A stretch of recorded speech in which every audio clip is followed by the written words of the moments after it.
Hey there. So, I want to talk today a little bit about creativity. And I like to call creative expression really the elusive, magical beast. It's something that for me has been so hard to kind of capture and bottle, it's kind of impossible. And I think something that really excites me about our human potential is our ability to create from a much bigger, deeper place, really from our soul. And I want to distinguish the difference between creative expression that is this kind of soul inspired creativity versus ego motivated creative expression. And I think I'm really interested in this topic in large part because for many years, I think I did more of the ego motivated creative expression. And I felt like it was effortful, exhausting. I rode the highs and lows of people like this, people don't like this. I'm selling courses, I'm not selling courses. I'm getting likes, I'm not getting likes. And I think it really drained me and it impacted me. And when I set a goal for myself a couple years ago to the best of my abilities, and it's hard to do this, full time, but to the best of my abilities to create, whether it's writing, poetry, a blog post, even something minor that I post on social media, art, to create from a place that there's a true impulse attached to it, where my soul is inspiring me is moving me to create. And that to me is creative expression that really tends to fill me. And then what's interesting is it also seems to inspire other people more so as well. So that's what I want to explore a little bit today is like, how do we distinguish these two? How do we tease these apart so you can really begin to notice them? And I guess the other impulse for this is that I think I think all of us are quite intuitive beings and we're quite sensitive. And when someone shares something or posts something on social media, or we come across some art, or we read an article, and when it's been created from an ego-motivated place, we notice like there's a flatness to it. It feels devoid of soul. It feels more like the author or the artist are maybe trying to get something, which is not necessarily a bad thing, but it feels like it's the creative potential is not fully actualized in that moment.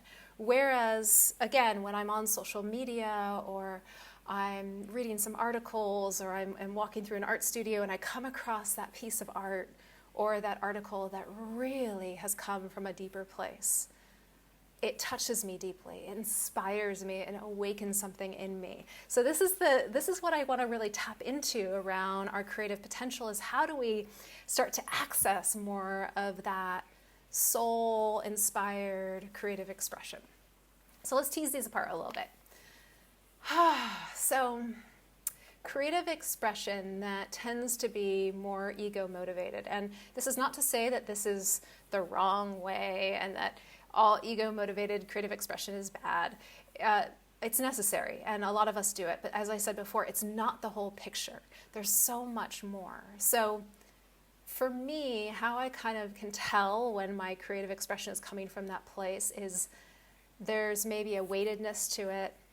The impulse to create generally comes from my mind. There's a lot of shoulding, like I should do this today, and I should get this out there, and I should create this. There's a lot of comparison going on. I generally am riding the waves of whether people like it and respond to it, or they don't like it. Like I'm riding those highs and lows a lot more. And then I also notice that when I create from that place, I tend to feel kind of exhausted afterwards, kind of just spent. It's taken a lot of energy. So those are all cues for me that I've created from a more ego-motivated place. Versus soul creative expression. To me, the impulse tends to come from someplace deeper. it tends to come from my soul. It tends to come from my heart. It tends to just pop right in out of nowhere. Sometimes I've had an experience that it seems to really just come from the ground. It's almost like the earth itself is wanting me to, is moving me to create this. And there's a feeling of less attachment to the outcome, less attachment to whether people like it or don't like it. So I'm not riding those highs and lows nearly to the same degree. There's also a feeling of this creative expression is not so much about what I can get, it's much more about what I can give.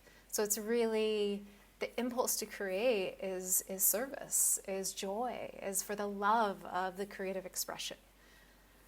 And the end result is I notice I feel more energized. I notice I feel like my creativity is awakened, and it feeds me energy.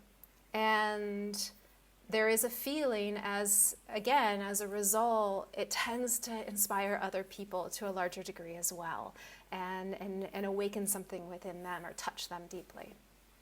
So these are a few of the pieces to kind of play with for yourself around where your creative impulses are coming from. Are they coming from maybe more of the ego?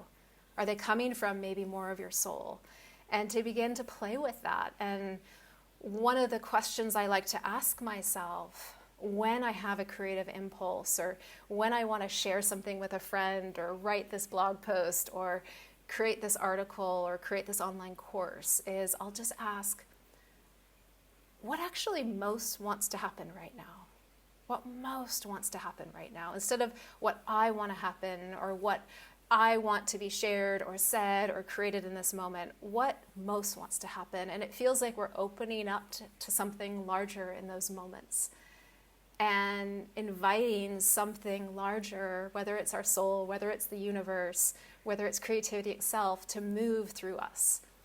And I really feel like this is one of the underutilized human superpowers, is this beautiful creative expression that we have access to, that really is our soul collaborating with something larger.